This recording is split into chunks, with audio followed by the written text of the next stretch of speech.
Je m'appelle Francis Kurdian, je suis compositeur de parfums. Ça fait 20 ans que j'imagine des histoires pour des marques, des histoires olfactives.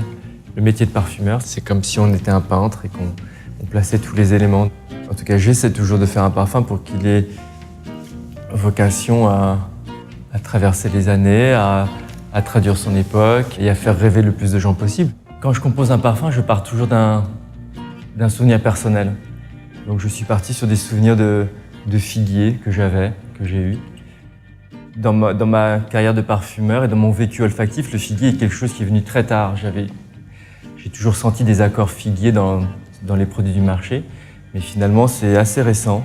Je pense que ça doit faire à peu près 5 ou 6 ans que j'ai vraiment senti pour la première fois l'odeur d'un figuier. Et il y avait cette odeur qui flottait dans l'air, quelque chose d'assez magique en fait.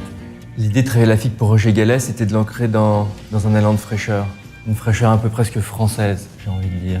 Quelque chose de très chic. Fleur de figuier, c'est une note très colorée.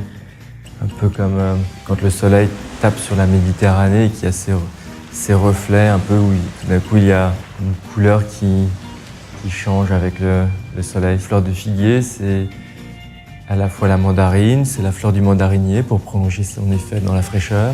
La graine de carvi qui va apporter le petit croquant du pépin de la figue.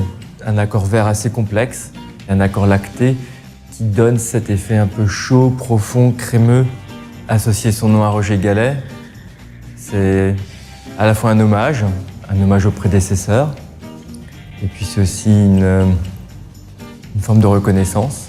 Et je crois que quand on sent le parfum fini, il me semble que le parfum ou la formule restitue cette forme de joie et de bien-être dans lequel j'ai été finalement pendant tout le développement du projet.